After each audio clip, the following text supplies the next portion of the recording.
Hi guys, welcome back to Soni creations. ಬನ್ನಿ friends, ಇವತ್ತೊಂದು ಸಿಂಪಲಾಗಿ ಡಿಸೈನ್ ತೋರಿಸ್ತಾ ಇದ್ದೀನಿ. ಅದು ಹೇಗೆ ಮಾಡಬೇಕು ಅನ್ನೋದನ್ನು ತೋರಿಸ್ತೀನಿ. ಸೊ ಮೊದಲಿಗೆ ನಾನು ಸ್ಯಾಂಪಲ್ ಪೀಸ್ನ ತೊಗೊಂಡಿದ್ದೀನಿ. ಅದಕ್ಕೆ ನಾನು 6 ಎಳೆ ಥ್ರೆಡ್ಡಿಂದ ಲಾಕನ್ನು ಮಾಡ್ತಾಯಿದ್ದೀನಿ. ಸೊ ನೋಡಿ, ಕ್ಲೀನಾಗಿ ನೀವು ಲಾಕನ್ನು ಮಾಡ್ಕೊಳ್ಳಿ. ಅದ್ರ ಜೊತೆಗೆ ನಾನು ಗೋಲ್ಡ್ ಸೈಜು ಬೀಡನ್ನು ತೊಗೊಂಡಿದ್ದೀನಿ, ಅಂದರೆ ನಲ್ಲಿಕಾಯಿ ಗುಂಡು ಬೀಡನ್ನು ತೊಗೊಂಡಿದ್ದೀನಿ. ಆ ಪ್ಲೇಸಲ್ಲಿ ನೀವು ಯಾವುದಾದ್ರೂ ಬೀಡ್ ತೊಗೋಬೋದು ಫ್ರೆಂಡ್ಸ್. ಇಲ್ಲಿ ನಾನು 4 ಚೈನನ್ನು ಹಾಕ್ತಾಯಿದ್ದೀನಿ. 4 ಚೈನನ್ನು ಹಾಕಿ ಲಾಕ್ ಮಾಡ್ಕೋತಾ ಇದ್ದೀನಿ ಬಟ್ಟೆಗೆ. ಸೊ ಅಲ್ಲಿಂದ ಮತ್ತೆ ಇನ್ನು 4 ಚೈನನ್ನು ಹಾಕಿ ಲಾಕ್ ಮಾಡ್ತೀನಿ. ಅಂದರೆ ನಾನು 4 ಚೈನನ್ನು 2 ಟೈಮಲ್ಲಿ ಹಾಕಿದ್ದೀನಿ. 4 ಚೈನ್ ಲಾಕ್, 4 ಚೈನ್ ಲಾಕನ್ನು ನಾನು ಮಾಡಿದ್ದೀನಿ. ಸೊ 4 ಚೈನ್ ಲಾಕ್ ಆದಮೇಲೆ ಫ್ರೆಂಡ್ಸ್, ಇಲ್ಲಿ ನಾನು ದಾರನ ಮೇಲೆ ಕೆತ್ತಿ ಒಂದು ಬೀಡನ್ನು ಇನ್ಸರ್ಟ್ ಮಾಡ್ತಾ ಇದ್ದೀನಿ. ನೋಡ್ಕೊಳ್ಳಿ, ಒಂದು ಬೀಡನ್ನು ಇನ್ಸರ್ಟ್ ಮಾಡಿ ಬೀಡನ್ನು ಲಾಕ್ ಮಾಡ್ಕೋತಾ ಇದ್ದೀನಿ ಇಲ್ಲಿ. ಸೊ ಬೀಡ್ ಲಾಕ್ ಆದಮೇಲೆ ಇಲ್ಲಿ ಮತ್ತೆ 4 ಚೈನನ್ನು ಆ್ಯಡ್ ಮಾಡ್ತಾ ಇದ್ದೀನಿ. ಸೊ 4 ಚೈನನ್ನು ಆ್ಯಡ್ ಆದಮೇಲೆ ಮತ್ತೆ ಬಟ್ಟೆಗೆ ನಾನು ಲಾಕ್ ಮಾಡ್ತಾ ಇದ್ದೀನಿ. ಸೊ ನೋಡಿ, 4 ಚೈನ್ ಲಾಕ್ ಆದಮೇಲೆ ಮತ್ತೆ 4 ಚೈನನ್ನು ಹಾಕ್ಕೊಳ್ಳಿ. ಸೊ ಮತ್ತೆ 4 ಚೈನ್ ಹಾಕಿ ಮತ್ತೆ 4 ಚೈನ್ ಎಲ್ಲಿಗೆ ಬರುತ್ತೋ ಅಲ್ಲಿಗೆ ನೋಡಿಬಿಟ್ಟು ಲಾಕನ್ನು ಮಾಡಿ. ಸೊ ಮತ್ತೆ 4 ಚೈನನ್ನು ಆ್ಯಡ್ ಮಾಡಿ. ಸೊ ಸ್ಟಾರ್ಟಿಂಗ್ ಫ್ರೆಂಡ್ಸ್ 4 ಚೈನನ್ನು 2 ಟೈಮ್ ಹಾಕಬೇಕು ನಾವು. ಅದು ಬೀಡ್ ಹಾಕಿಬಿಟ್ಟು ಆಮೇಲೆ 4 ಚೈನನ್ನು ನಾನು 3 ಟೈಮಲ್ಲಿ ಹಾಕ್ತಾಯಿದ್ದೀನಿ. ಸೊ 3 ಟೈಮ್ ಹಾಕಿಬಿಟ್ಟು ಮತ್ತೆ ಒಂದು ಬೀಡನ್ನು ನಾನು ಇನ್ಸರ್ಟ್ ಮಾಡ್ತಾಯಿದ್ದೀನಿ. ಸೊ ನೋಡಿ, ಒಂದು ಬೀಡನ್ನು ಇನ್ಸರ್ಟ್ ಮಾಡಿ ಬೀಡ್ ಲಾಕ್ ಮಾಡ್ಕೊಳ್ಳಿ ಕರೆಕ್ಟಾಗಿ. ಸೊ ಬೀಡ್ ಲಾಕ್ ಆದಮೇಲೆ ಮತ್ತೆ ಇಲ್ಲಿ ಕೂಡ 4 ಚೈನನ್ನು ನಾನು ಇಲ್ಲಿ 3 ಟೈಮ್ ಹಾಕ್ತೀನಿ. ಸೊ ಸ್ಟಾರ್ಟಿಂಗಲ್ಲಿ ಮಾತ್ರ 4 ಚೈನು 2 ಟೈಮಾಗಿ ಬರುತ್ತೆ. ಆಮೇಲೆ ಫುಲ್ ಸ್ಯಾರಿ ಫುಲ್ ಎಲ್ಲ 4 ಚೈನು 3 ಟೈಮ್ ಬರುತ್ತೆ. 4 ಚೈನ್ 3 ಟೈಮ್ ಒಂದು ಬೀಡು, ಮತ್ತು 3 ಟೈಮ್ 4 ಚೈನನ್ನು ಹಾಕಿ ಒಂದು ಬೀಡನ್ನು ಹಾಕಿ. ಸೊ ಲಾಸ್ಟಿಗೆ ಎಂಡಲ್ಲಿ ಮಾತ್ರ ನಿಮಗೆ 4 ಚೈನು 2 ಟೈಮ್ಸ್ ಬರಬೇಕು. ಆ ಥರ ನೀವು ಕರೆಕ್ಟಾಗಿ ಹಾಕ್ಕೊಳ್ಳಿ. ಸೊ ಆದಮೇಲೆ ಸೆಕೆಂಡ್ ಬೇಸ್ ಲೈನನ್ನು ತೋರಿಸ್ತಾ ಇದ್ದೀನಿ, ಸೆಕೆಂಡ್ ಲೇಯರನ್ನು. ಸೊ 4 ಚೈನನ್ನು ಹಾಕಿ ಕರೆಕ್ಟಾಗಿ 4 ಚೈನ್ ಲಾಕ್ ಇರೋ ಕಡೆಗೆ ನಾನು ಲಾಕ್ ಮಾಡ್ತಾಯಿದ್ದೀನಿ. ಸೊ ನೋಡಿ, 4 ಚೈನು ಕರೆಕ್ಟ್ ಇರೋ ಕಡೆಗೆ ಲಾಕನ್ನು ಮಾಡಿ ಮತ್ತೆ ಒಂದು ಸಿಂಗಲ್ ಲಾಕ್ನ ಮಾಡ್ತಾಯಿದ್ದೀನಿ ಇಲ್ಲಿ. ಸೊ ನೋಡಿ, ಒಂದು ಸಿಂಗಲ್ ಲಾಕ್ ಆದಮೇಲೆ ಫ್ರೆಂಡ್ಸ್, ಸೂಜಿ ಮೇಲೆ ದಾರನ ತೊಗೋಬೇಕು. ಸೊ ಸೂಜಿ ಮೇಲೆ ದಾರನ ತೊಗೊಂಡ್ಬಿಟ್ಟು ನನಗೆ ಬೀಡ್ ಬ್ಯಾಕ್ ಸೈಡ್ ಥ್ರೆಡ್ ಇರುತ್ತೆ. ಆ ಥ್ರೆಡ್ ಒಳಗಡೆಯಿಂದ ದಾರನ ಮೇಲಕ್ಕೆ ಎತ್ತಿದರೆ ಎರಡಕ್ಕೊಂದು ಡಬಲ್ ಕ್ರೋಶನ ನೀವು ಮಾಡ್ಕೋಬೇಕು. ಸೊ ನೋಡಿ, ಸೂಜಿ ಮೇಲೆ ಮತ್ತೆ ದಾರನ ತೊಗೊಳ್ಳಿ. ಬೀಡ್ ಬ್ಯಾಕ್ ಸೈಡಿಂದ ದಾರನ ಮೇಲೆ ಕೆತ್ತಿದರೆ ಎರಡಕ್ಕೊಂದು ಡಬಲ್ ಕ್ರೋಶನ ನೀವು ಮಾಡ್ಕೋಬೇಕು. ಸೊ ಇಲ್ಲಿ ಡಬಲ್ ಕ್ರೋಶ ನಮಗೆ 5 ಡಬಲ್ ಕ್ರೋಶನ ನಾವು ಮಾಡ್ಕೋಬೇಕು. ಸೊ ಕರೆಕ್ಟಾಗಿ ಕೌಂಟ್ ಮಾಡ್ಕೊಂಡ್ಬಿಟ್ಟು ಮಾಡ್ಕೊಳ್ಳಿ. ಸೊ 5 ಡಬಲ್ ಕ್ರೋಶ ಆದಮೇಲೆ ಒಂದು ಸಿಂಗಲ್ ಲಾಕ್ನ ನಾವು ಮಾಡಬೇಕು. ನಾನು ತೋರಿಸ್ತಾ ಇದ್ದೀನಿ ಹೇಗಂತೆ. ಬಿಗಿನರ್ಸ್ ಆಗಿದ್ದರೆ ಕೂಡ ನೀವು ಒಂದು ಸರಿ ವಿಡಿಯೋನ ಕ್ಲೀನಾಗಿ ನೋಡಿ ಅಬ್ಸರ್ವ್ ಮಾಡಿ, 100% ಬರುತ್ತೆ ಫ್ರೆಂಡ್ಸ್ ನಿಮಗೆಲ್ಲ. ಸೊ ನೋಡಿ, 5 ಡಬಲ್ ಕ್ರೋಶ ಆದಮೇಲೆ ಒಂದು ಸಿಂಗಲ್ ಲಾಕ್ನ ಮಾಡ್ತಾಯಿದ್ದೀನಿ. ಸೊ ಇಲ್ಲಿ ಒಂದು ಪೆಟಲ್ ಥರ ನಮಗೆ ಫಾರ್ಮ್ ಆಗುತ್ತೆ ಫ್ರೆಂಡ್ಸ್.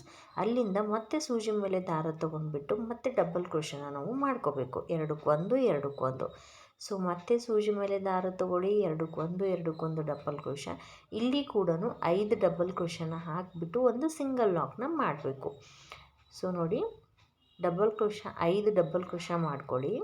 ಕರೆಕ್ಟಾಗಿ ಜ್ಞಾಪಕ ಇಟ್ಕೊಳ್ಳಿ. 5 ಡಬಲ್ ಕ್ರೋಶ ಮಾಡಿ ಒಂದು ಸಿಂಗಲ್ ಲಾಕ್ ಮಾಡಬೇಕು, ಮತ್ತು 5 ಡಬಲ್ ಕ್ರೋಶ ಮಾಡಿ ಒಂದು ಸಿಂಗಲ್ ಲಾಕ್ನ ಮಾಡಬೇಕು. ಸೊ ಮತ್ತೆ 5 ಡಬಲ್ ಕ್ರೋಶ ಮಾಡಿ ಕರೆಕ್ಟಾಗಿ ಎಲ್ಲಿಗೆ ಬರುತ್ತೋ ಆ ಪ್ಲೇಸ್ಗೆ ನಾವು ಲಾಕ್ ಇರೋ ಕಡೆಗೆ ಲಾಕ್ ಮಾಡಬೇಕು. ತುಂಬ ಈಸಿ ಇದೆ ಫ್ರೆಂಡ್ಸ್. ಬಿಗಿನರ್ಸ್ ಆಗಿ ಯಾರೆಲ್ಲ ಕಲಿಬೇಕಂತ ಇದ್ದೀರಲ್ಲ ಅಂಥವ್ರಿಗೆಲ್ಲ ತುಂಬಾ ಹೆಲ್ಪ್ ಆಗುತ್ತೆ ಅಂತ ಹೇಳ್ತಾ ಇದ್ದೀನಿ. ವಿಡಿಯೋನ ಕೊನೆಯವರೆಗೂ ನೋಡಿ, ಸ್ಕಿಪ್ ಮಾಡ್ಕೊಂಡು ನೋಡಿದರೆ ನಿಮ್ಗೆ ಅರ್ಥ ಆಗಲ್ಲ. ಸೊ ಅದಕ್ಕೋಸ್ಕರ ವಿಡಿಯೋ ಮಿಸ್ ಮಾಡಬೇಡಿ.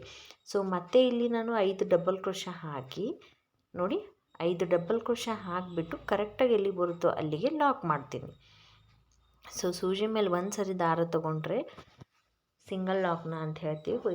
ಸೂಜಿ ಮೇಲೆ ಒಂದು ಸರಿ ದಾರ ತೊಗೊಂಡ್ರೆ ಡಬಲ್ ಕ್ರೋಶ ಅಂತ ಹೇಳ್ತೀವಿ.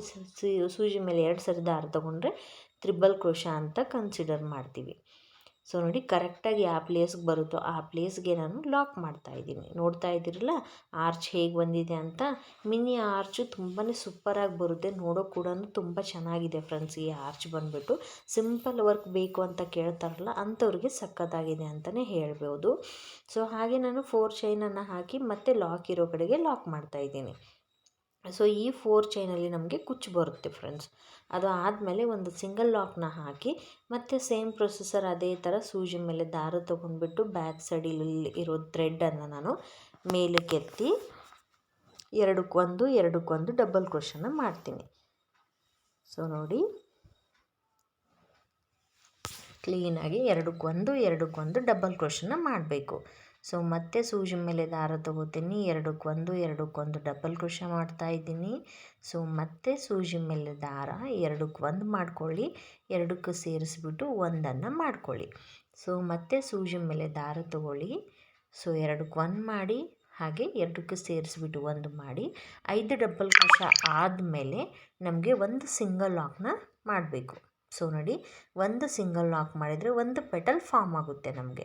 ಸೊ ಅಲ್ಲಿಂದ ಮತ್ತೆ ಸೂಜಿ ಮೇಲೆ ದಾರ ತೊಗೊಂಡ್ಬಿಟ್ಟು ಎರಡಕ್ಕೊಂದು ಮಾಡ್ಕೊಳ್ಳಿ. ಸೊ ಇದೇ ಥರ ಇಲ್ಲಿ ಕೂಡ 5 ಡಬಲ್ ಕ್ರೋಶನ ನೀವು ಮಾಡ್ಕೋಬೇಕು. ಕರೆಕ್ಟಾಗಿ ಟೋಟಲಾಗಿ ಒಂದು ಆರ್ಚಲ್ಲಿ ನಮಗೆ 15 ಡಬಲ್ ಕ್ರೋಶ ಬರುತ್ತೆ. So 15 double crochet 2 single lock ಬರುತ್ತೆ. ಸೊ ಸ್ಟಾರ್ಟಿಂಗ್ ನಾನು 5 ಡಬಲ್ ಕ್ರೋಶ ಮಾಡಿಬಿಟ್ಟು ಒಂದು ಸಿಂಗಲ್ ಲಾಕ್ ಮಾಡ್ತಾಯಿದ್ದೀನಿ, ಮತ್ತು 5 ಡಬಲ್ ಕ್ರೋಶ ಮಾಡಿ ಒಂದು ಸಿಂಗಲ್ ಲಾಕ್ ಮಾಡ್ತೀನಿ, ಮತ್ತು 5 ಡಬಲ್ ಕ್ರೋಶ ಮಾಡಿಬಿಟ್ಟು ಕರೆಕ್ಟಾಗಿ ಎಲ್ಲಿಗೆ ಬರುತ್ತೋ ಅಲ್ಲಿಗೆ ಲಾಕನ್ನು ಮಾಡ್ತಾಯಿದ್ದೀನಿ. ಸೊ ಐ ಹೋಪ್ ಅರ್ಥ ಆಗ್ತಾಯಿದೆ ಅಂತ ಅನ್ಕೋತಾ ಇದ್ದೀನಿ ಫ್ರೆಂಡ್ಸ್. ಸೊ ನೋಡಿ, ಈ ಥರ ನಮಗೆ ಕನ್ಸಿಡರ್ ಆಗುತ್ತೆ. ಈ ಥರ ಚೆನ್ನಾಗಿ ಮಿನಿ ಆರ್ಚ್ ಥರ ಬರುತ್ತೆ. ಇದೇ ಥರ ನೀವು ಕಂಟಿನ್ಯೂ ಮಾಡ್ಕೊಂಡು ಹೋಗಿ ಫ್ರೆಂಡ್ಸ್. ಕಂಪ್ಲೀಟ್ ಆದಮೇಲೆ ನಿಮಗೆ ಯಾವ ಥರ ಲುಕ್ ಬರುತ್ತೆ ಅನ್ನೋದು ಕೂಡ ನಾನು ತೋರಿಸ್ತೀನಿ. ಸೊ ಕರೆಕ್ಟಾಗಿ ಮಾಡ್ಕೊಂಡು ಹೋದರೆ ಒಂದಿಲ್ಲ 2 ಸರಿ ನೀವು ಯಾವುದಾದ್ರೂ ವೇಸ್ಟ್ ಬಟ್ಟೆ ಮೇಲೆ ಈ ಥರ ನೀವು ಟ್ರೈ ಮಾಡಿ, ನಿಮಗೆ 100% ಬರುತ್ತೆ. ಸೊ ಫ್ರೀ ಟೈಮಲ್ಲಿ ಒಂದು 5 ನಿಮಿಷನೇ ಟ್ರೈ ಮಾಡಿದರೆ ನಿಮಗೆ ಬರುತ್ತಲ್ವ ಫ್ರೆಂಡ್ಸ್. ನಿಮ್ಮ ಸ್ಯಾರಿ ನೀವು ಮಾತ್ರ ಕಟ್ಕೋಬೋದು, ಬೇರೆಯವ್ರ ಸ್ಯಾರಿ ಕಟ್ಟಿಲ್ಲ ಅಂದ್ರೂ ಪರವಾಗಿಲ್ಲ, ನಿಮ್ಮ ಸ್ಯಾರಿ ನೀವು ಕಟ್ಕೋಬೋದು. ಸೊ ನೋಡಿ, ಕರೆಕ್ಟಾಗಿ ಮತ್ತೆ ಎಲ್ಲಿ ಬರುತ್ತೋ ಆ ಪ್ಲೇಸ್ಗೆ ನಾನು ಲಾಕ್ ಮಾಡ್ತಾಯಿದ್ದೀನಿ. ನಮಗೆ ಈ ಥರ ಆರ್ಚು ಫಾರ್ಮ್ ಆಗುತ್ತೆ ಫ್ರೆಂಡ್ಸ್, ನೋಡ್ತಾ ಇದ್ದೀರಲ್ಲ. ಸೊ ಇದೇ ಥರ ಕಂಪ್ಲೀಟ್ ಮಾಡ್ಕೊಳ್ಳಿ. ಸೊ ಕಂಪ್ಲೀಟ್ ಆದಮೇಲೆ ನನಗೆ ಫೈನಲ್ ಲುಕ್ ಈ ಥರ ಬರ್ತಾಯಿದೆ. ಸೊ ಹೇಗೆ ಅನ್ನಿಸ್ತಾ ಇದೆ ಅಂತ ನೋಡ್ತಾ ಇದ್ದೀರಲ್ಲ, ತುಂಬ ಮಿನಿ ಆರ್ಚ್ ಬರುತ್ತೆ. ಇದು ಕುಚ್ಚು ಕಟ್ಟೋದಾದಮೇಲೆ ಹೇಗೆ ಅನಿಸುತ್ತೆ ಅನ್ನೋದು ಕೂಡ ಶೇರ್ ಮಾಡ್ತೀನಿ ನಿಮಗೆ. ಸ್ಯಾರಿ ಫುಲ್ ಅಂತೂ ಓವರಾಲ್ ಸ್ಯಾರಿ ಕಟ್ಟಿದರೆ ತುಂಬಾ ಚೆನ್ನಾಗಿರುತ್ತೆ ಇದು ಡಿಸೈನ್ ಬಂದುಬಿಟ್ಟು. ಸೊ ನಾನು 127 ದಾರದಿಂದ ನಾನು ಕುಚ್ಚನ್ನು ಕಟ್ಕೊಂಡಿದ್ದೀನಿ. ಮಿಡಿಲಲ್ಲಿ ಒಂದೊಂದು ಕುಚ್ಚು ಬಂದಿದೆ. ತುಂಬ ಚೆನ್ನಾಗಿ ಅನಿಸ್ತಾ ಇದೆ ಫ್ರೆಂಡ್ಸ್. ಈ ಡಿಸೈನ್ ಬಂದುಬಿಟ್ಟು ಸಿಂಪಲ್ಲಾಗಿ ಇದಕ್ಕೆ ನೀವು ಚಾರ್ಜ್ ಮಾಡ್ಬೋದು ಅಂದರೆ 350ರಿಂದ 400 ಗಂಟೆ ಚಾರ್ಜನ್ನು ನೀವು ಮಾಡ್ಬೋದು. So thank you for watching my video friends. Take care.